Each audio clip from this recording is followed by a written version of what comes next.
Nobody cares when you're alive.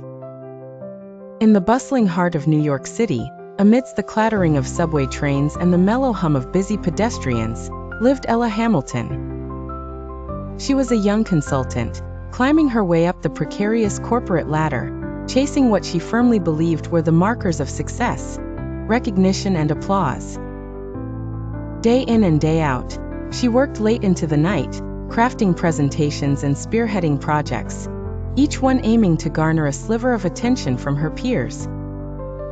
Yet in quieter moments, a haunting sentiment echoed within her, one she had accidentally stumbled upon during a late-night scrolling session through her social media feed. Nobody cares when you're alive. Nobody remembers when you're gone. It was meant to be a witty quip, a raw piece of truth. However, for Ella, these words morphed into a lens through which she began to view her life and every pixelated image around her.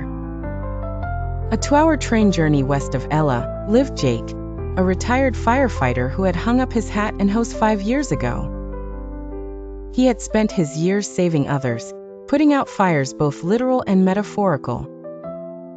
And yet, here he was, tinkering away at his bike without as much as a nod from the world he once served so dutifully. His days of heroism were memories tucked away neatly in old newspaper clippings and dusty photo albums. It was one drizzly afternoon when the paths of Ella and Jake crossed, one seeking attention and the other, almost forgotten. They met at a local community center, where Ella had begrudgingly attended a mandated work-life balance seminar. Jake volunteered there occasionally, helping set up tables and chairs, not out of obligation, but because it gave him a sense of peace and purpose.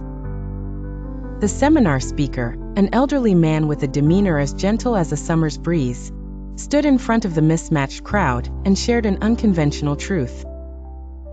Your pain isn't from the world, it's from your thoughts about it. Reality is neutral. Your emotions make it heavy.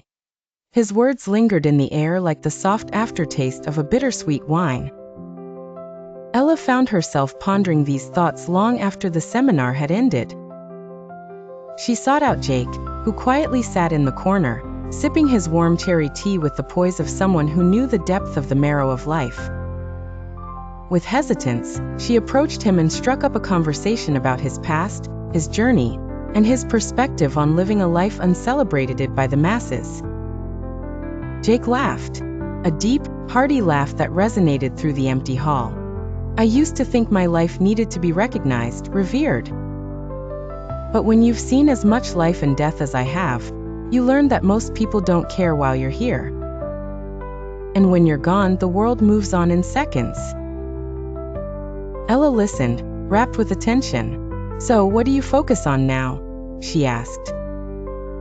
3 things, Jake replied, eyes twinkling with a wisdom that only time can fashion. Money, just enough to live. Health, because without it, nothing else matters. And inner calm. Everything else?